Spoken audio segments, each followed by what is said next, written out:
Good evening, everybody. This is Dr. Rao coming to you live on this Wednesday evening. I was talking in one of my friend's room about what is a common sensical way of managing diabetes, and uh, I kind of related to how I had it and then I controlled it, and then now I don't take any medications, no insulin, and just manage it by my lifestyle, right? So I do very well with it, and then I wanted to share. I'm a physician, so it's remarkable that I don't take any medications, right? Not that they're bad, but then I don't need them, right? So I don't leave it to anybody, but my understanding probably may help some people. That's why I thought I will come up and talk about it and encourage some questions if you have any, so that I can answer them for you. Because many people have the diabetes, and it has become an endemic all over the world. Okay, so I thought it will be good for me to share how I don't take any medication for the last 10, 12 years, probably. Before that, maybe a little bit, but then once I took over myself, my care, and I don't have to do anything, right? So there are several ways people approach this, and first of all, the diet, right? Real problem, and then sedentary activity, real problem, and also stress, right? And they're not able to sleep well and all that. For me, however, it's like a diet is more like I was brought up in India, South India, where the staple diet was rice. So we had a lot of rice and a little bit of curry and a little bit of pickle, something like that, right? So staple diet was rice, and that is a very good formula to really, burn out your pancreas sooner or later. But I was very well in my 20s, 30s, 40s, and all 50s also. But then I began to show the signs of high blood sugar, and people were concerned about it when they detected some blood sugar in the urine. So I went and I didn't have any family doctor because I was my doctor. But then I saw somebody, and then they referred me to a diabetic specialist, which I went there. They immediately put me on, medications and then insulin and all that. But I didn't take it for a long time. But then I just wanted to change my diet and change my, that. And then, I began to practice yoga. This was like a 15 years ago. And then I also changed a lot of ways how I get my food, how I select my food, how I prepare my food, how I eat my food, and also how I, really uh, implore a lot of activity, yoga especially, and also how I relax with all my meditations and all that, and how I sleep very well. So as the lifestyles have improved, completely went into them, everything is gone. Okay, so now I don't have any medications, and I don't take any insulin, but I eat very sensibly. So first of all, the number one is I eat with the intention, not emotion, right? So I don't eat a lot of other reasons, but for I eat only for the nourishment, right? So not for pleasure, not for emotional comfort or social obligation. Because I say this all the time, right? People want to have pleasure in what they eat, which is okay, but then you can choose good foods and have the pleasure too. And then a lot of people use, if they're ached or if they're stressed, if they have something emotional upset, then they go and eat some cookies and all that, right? Or something that comfort food they call it. I don't do that. That's that yoga training too. And um, people ask me for parties, people ask me for coming to luncheons and all. That's very common in a doctor's life. I do go there, but I already eat and go, so that I don't take too much there, and I only take for maybe a cup of coffee or something just to keep company. Okay, so what I do is, though, I honor hunger. I let the hunger build up, and only when I'm ravenous appetite, I eat. Right? Not out of habit or boredom. Okay, I never do that. Okay, I eat intentionally and not with emotion, and I eat only when I'm hungry. That's a one good habit. Made me not too fast or anything, but I stay the same weight for the last 15 years. Okay, and then I am very much for the nature, not from for the industry, right? So that means I eat fresh, seasonal, and natural foods, right? Deliberately I select them, right? So we have a farmers market every Saturday. We go there and pick up a lot of stuff, and then we really look for the seasonal fruits and vegetables as much as possible, and also natural foods, not cook too much, not kill them and all that. Okay, so minimal cooking and no food dumping. Eat slowly and minimal amount of it. And obviously, there is no processed food. Okay, don't go to McDonald's. Don't go to things like that. Even if I had to take a sandwich on and we are traveling, I may go to this restaurant and ask a vegetable sandwich. And then we get that. So every ingredient that I eat is treated with reverence. So when I eat, I really pay attention to it, and also all the meals are prepared with love. My wife prepares it. She does put a lot of love into that. My mom, when she was there, she was always did that. And then I usually savor the food. So I chew very slowly and then give enough time for the meal to eat. Even when I'm working, I can time 10 to 15 minutes to sit down and eat some food, okay, which I teach, which I do myself. And then I do use technology to be aware of what's happening with my body, what's happening with my chemistry. How can I follow the? Right now, I have a watch that keeps up my blood sugar on a continual basis. How it is right now, it is 110. So having the regularity and then having understand how the blood sugar fluctuates in people, I kind of very aware of it. So I use the technology to serve my awareness. Okay, and then I sleep very well. I worked on it. I kind of understood the sleep physiology and the disturbances of sleep, and my yoga nidra and dead man's pose. All those things help. My yoga helps a lot. I'm attentive during the day, and then during the night I sleep very well. Okay, I sleep enough time too. So that is plenty of restful sleep. And then also having this meditative awareness really helps me to slip into deeper sleep. Okay, and then finally, I don't attach myself to too many things, and I try to give.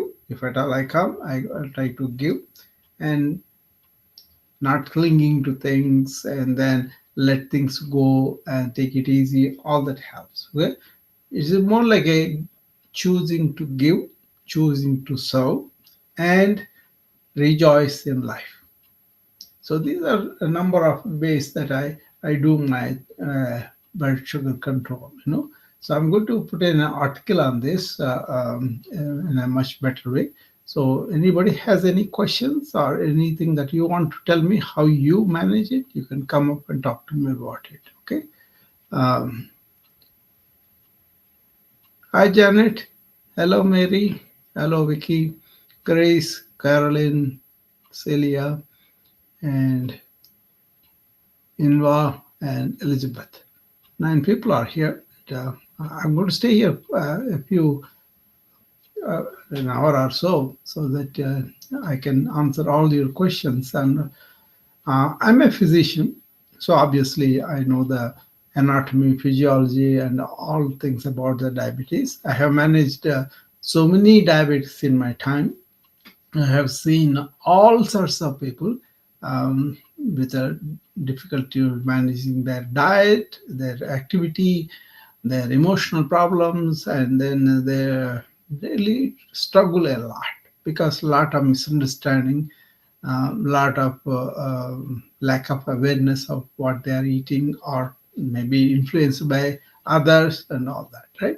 So the industry also doesn't help. They promote all you can eat, they promote processed food, they promote a lot of food traveled in the cans.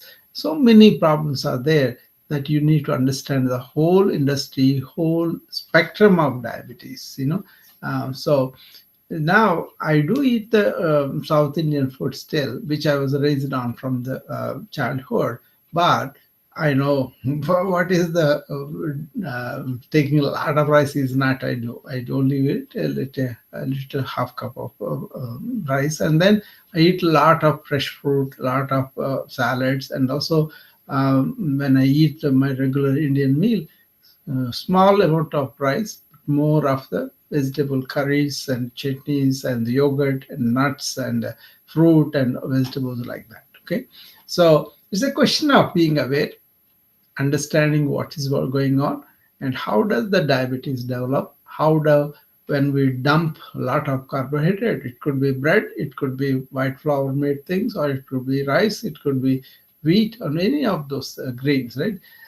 These modern grains especially, they break very easily and then they cause blood sugar spikes. Okay, and also because we are dumping so many carbohydrates, it kind of tires the pancreas out. See, once you understand that, then you don't want to do that. Maybe you are eating when you're young because whatever the family feeds you, that you're going to eat. But you didn't have this choice. But now we can make choices. We can choose what we want to eat, right? So that is one thing you really want to understand is how does all these dietary preparations cause damage to our pancreas and then enhance the diabetes, and really understand the appetite and hunger and all that circle, and then not to be caving into the social pressure or emotional comfort, or just making a habit of it and then making a taste factor. So with the yoga background, I focus on our physiological diurnal rhythms, right? Those body rhythms I'm very sensitive to. I'm very much in tuned. So I don't have to think about food. I don't have to crave for the taste and all that because there is what is called pratyahara. That is a practice in yoga where they teach you how to really understand your senses, how to withdraw them and have a control, not by force, not by violence. No, it's more like understanding the whole thing and being wiser about it, being intelligent about it, and bringing in your intelligence rather than your habits unconsciously. So I'm 70 now. I do exercise, I do yoga, and then I also keep my mind calm, sleep very well, and don't have any problems with the health. Probably I'll continue like that because I did study the ancient wisdom at a length, at a depth that is helping me and helping my friends and all that. So I don't have a diabetes now, but once upon a time, briefly I had it, but after I changed my everything, it is much better now. Okay, so let's see. Carolyn is coming. Let's talk to her.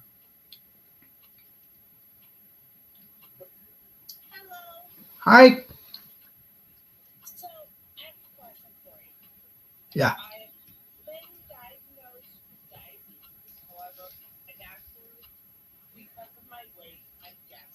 Okay. Like to test me all the time for my sugar levels. Hmm. Um, I do not eat processed sugar. I do eat a select group of fruits. It's primarily blackberries, raspberries, strawberries. That's it. maybe some low-fat whipped cream in there. And now I am down 31 pounds from 197, but they seem to be very, very worried about my glucose levels. Yeah, yeah. And it's kind of weirding me out because I do not have, there is no history of diabetes in my family. Okay. So what type of diabetes? Is it type 1 or type 2? Did they tell I don't you? know. They keep wanting to check my glucose levels. Yeah. And they keep thinking that I'm like pre-diabetic, but I'm not eating processed sugar, so I'm confused. Yeah. See, you need to have some things done, Caroline. First of all, what's called fasting blood sugar, and another test called hemoglobin A1C. It's a blood test. It kind Yeah. of See, it kind of measures how bad your blood sugar control is. If it is more than 6 and above the hemoglobin A1C, then your blood sugar is not controlled well.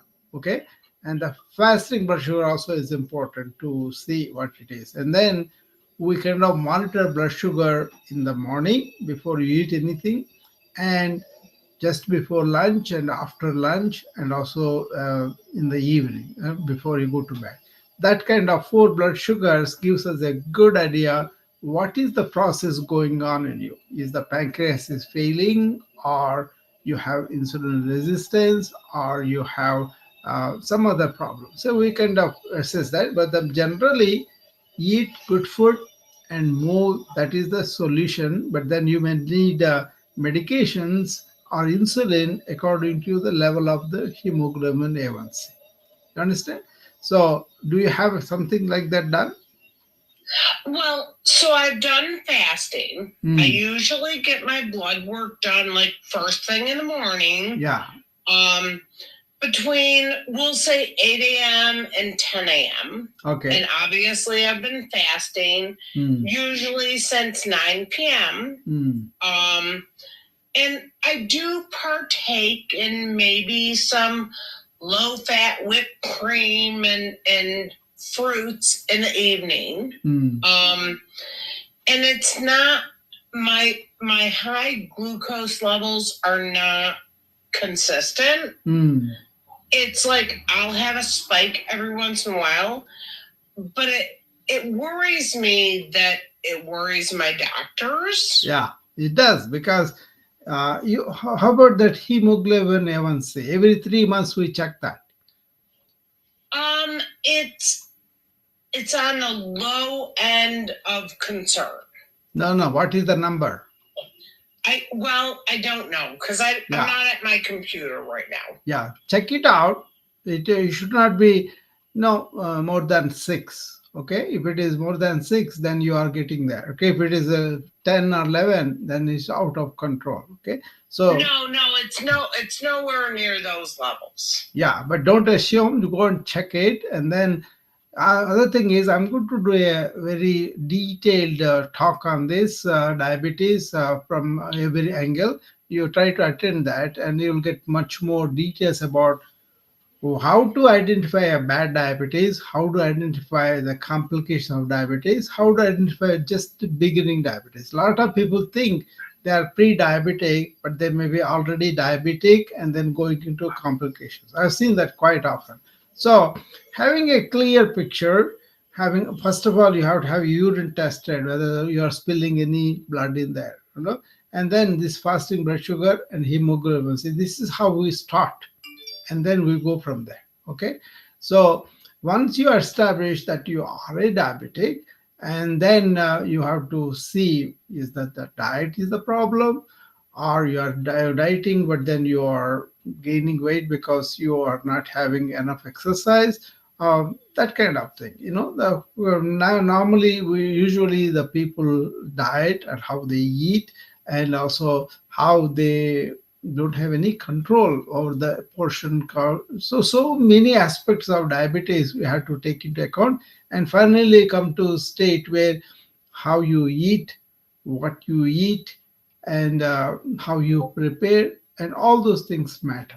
Okay, so this is just I want to tell people that I have conquered diabetes this way, and the way I have my lifestyle is I don't need to take any medication for anything. But basically, there's a lot of work involved in there, and then I kind of, because I know the physician, I'm also a yoga master, so I was able to combine both lifestyles and gave me a lot of control over my taste or my cravings and all. I don't have any cravings, but I kind of made myself available to food that is good food only when I'm very hungry. All these things take time for people to understand and then develop and stay with it. It's a challenge for a lot of people too. So I have a lot of immense compassion for them, and because I was able to recognize quickly and I was able to reverse them, I don't have to have medications now.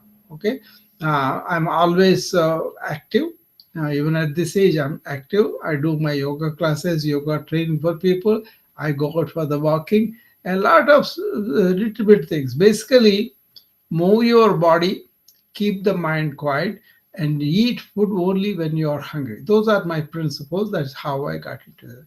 So I see the need for running a detailed class about what is diabetes, what are the types, how you can get them, how do you identify them early, and how you be knowledgeable about what to eat, what not to eat, and how to eat, and all those things I will talk about. Okay, I have been talking about my wellness club and all that. People come in the morning and join me for the morning routine and do the yoga with me. That's fine. You can do that. It is done on 8 a.m. Central Time, on Instagram. Okay, my Instagram handle is H Kolusu.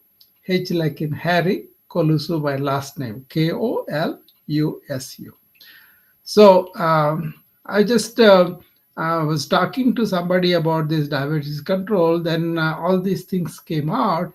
Then I thought I should really tell them, even though I don't remember the diabetes now. It was 15 years ago I had it, and then from there onwards I kind of was able to change my lifestyle. Basically, the rice that we were eating at home, because that is the one that they already prepared. Staple diet was the rice. A lot of rice and then curries and all that. Then I changed it to more curries, more vegetables, more fruits, but less of the rice, so just maybe a little bit on the at the end of the meal, so that I feel satisfied. But otherwise, I can survive without eating rice. Also, when I go out for the hospitals and all that, sometimes we get a sandwich or salad or fruit and all that. There are there is yogurt, there are nuts, there is fruits, there are vegetables, there are very brown bread, and there are also not too many slices, just a one slice, something like that. And that kind of gives a lot of energy for us. And also my exercise, my breathing, my keeping calm all the time, that also helps me a lot. Okay, so with the Caroline, you have to have so much more about her history and what is going on, and then also see her physical examination, all that. Then it will be good to know. Okay. So, anybody else wants to relate to me with their story? You can come up and tell me or ask me some questions, and look for the talk that I'm going to give. Extensive talk, probably. People may need it, and also tell them how I do all these things, being away from the social pressure, not to be emotionally eater, not to craving things, and also not to be dictated by my own taste. All those things are yoga practices that I learned, and so it's kind of nice to be aware of what is going on with us, and then change them by changing our inner cravings, inner all those things. Okay, so diabetics happen in the people who are not having enough activity, and also they are dumping a lot of processed food, flour, rice, or wheat, any of those things. There are some grains that are called millets, right? They are pretty good. Quinoa, very good. So extensive topic. If you take the diet itself is an extensive topic. If you take the exercise, there's an extensive topic about that too. So I don't want to kind of make it like a something very minimal. It's an extensive topic, and a lot of diabetics suffer because of the lack of control, and it is a tough thing for them to control that. So there I bring in my understanding about our inner workings, our mind and emotions and all that, all that helped me. And now, not only that, I don't have any other illness also at this time, because after 14th, when I recovered from my stroke, I didn't have any medical problems. I have not seen anybody else. Don't need to, you know. So I'm not trying to tell a grotesque story, but I'm trying to tell you how anybody can understand their own body, understand what is going on, and get the knowledge from the modern medicine, and also get the knowledge from the ancient who had lived very well for a long time with high energy, because they were always listening to their body, understand their rhythms, and then following those rhythms. So that kind of thing is really helpful. Okay, so I don't have to even check the blood sugar anymore, because maybe 15 years ago I did. But now, ever since I have an Apple Watch, now a special watch, a dayband, it shows all my vitals, blood sugar at any time without poking myself, right? That's a wonderful thing. So I keep up with what is happening with the technology to aid people for the diabetes, heart disease, and all that. And also even the COVID, if you can know how is your oxygen saturation, and you will know when you are in trouble, when you have to go to the hospital, when you have the COVID positive, right? Like that. I really want to follow technology and use it for my patients' betterment, right? So that technology can improve your awareness of your own condition, what's happening with you, and all that. Apart from listening to your body, apart from understanding what is happening with the natural cycles, like appetite has a comes in the morning, you eat it, and then again later on in the night you eat it and go. The whole thing is complicated in the sense each step you have to understand. But once you understand, once you cultivate a lifestyle, it is simple. Be commonsensical, be natural, be practical, and also affect the change slowly. You cannot have the change all of a sudden, right? You have to understand you will be craving for food. You understand that you need to satisfy your taste and all that. Otherwise, you will be unhappy, and you don't want to secrete all the stress hormones. So any number of things are there. Anyway, anybody else has any questions, any comments, or want to know more about any particular aspect of diabetes, come up and I'll be happy to talk to you. This is something I call a wellness oasis like. You won't get this kind of advice on wellness in many places. That's why I call this oasis. You can have the thirst for the understanding or knowledge and awareness, and you can get it from somebody who is practicing a fusion of modern scientific knowledge and the latest breakthroughs, and also age old, time tested ancient wisdom. I'm very proud of that. I was able to combine both of them, understand them better.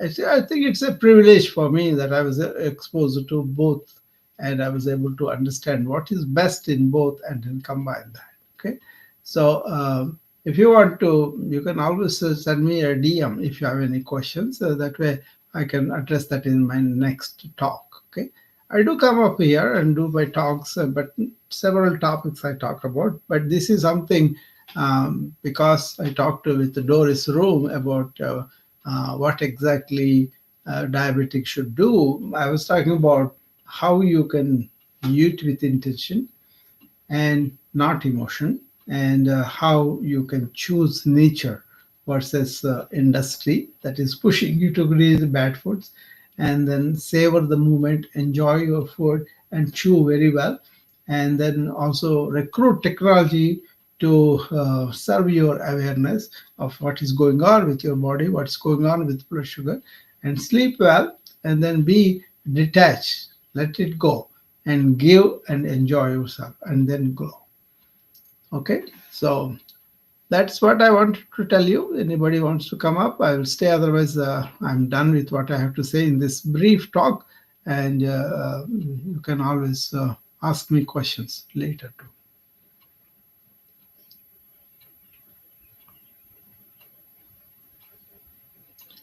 Many people cannot be like not taking medications, so don't make any hasty decisions. You got to do this under the supervision of your doctor, and you have to withdraw the medication slowly as you improve your lifestyles. Okay, it's not like a suddenly you can do that, so it takes a lot of resolve, lot of willpower, lot of understanding of what is going on. Okay, some people withdraw the medications and the immediately blood sugar shoots up and they will be in trouble.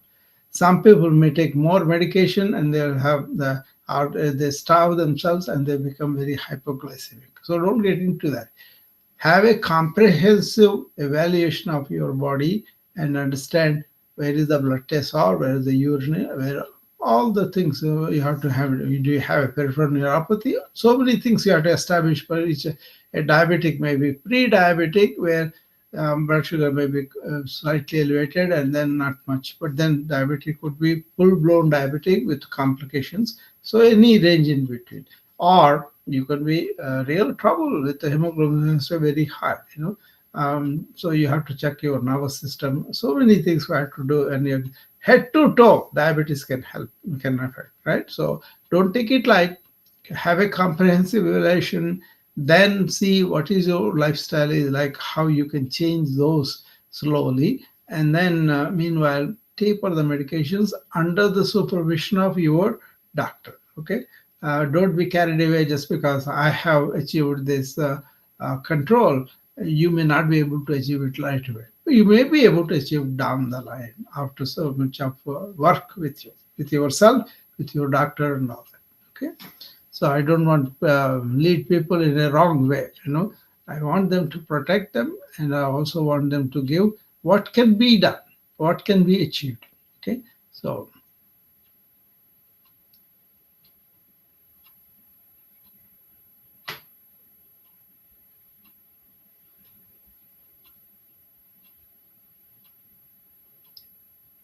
there's a lot of misunderstanding, misconceptions about our what I call diseases of civilization. One of them is diabetes. Other one is smoke-induced COPD. Other one is high blood pressure because of the lifestyle, because of the sympathetic tone and all that, and then leading to heart attack, strokes, and all that. So a lot of these diseases of civilization are because of the faulty lifestyles. Culture kind of gives you without telling you that you're going to pay for it later. Even working all the time can lead to burnout. That is what I train a lot of doctors, other people who are with burnout. They don't have time to eat properly. They don't have time to exercise properly, sleep properly, and also maintain their mind. So I do a comprehensive evaluation, comprehensive sessions in my wellness club, and I really teach about proactive wellness. That is, you understand what are the wellness measures that are you can do, and you do them proactively. But first, get a comprehensive evaluation. See where you are with all your medical conditions, and then develop a strategy, develop a comprehensive plan, and then be intentional about it. Okay, so that's it. And anybody have any questions, send them to me by DM, and I'll see you again later. Bye bye.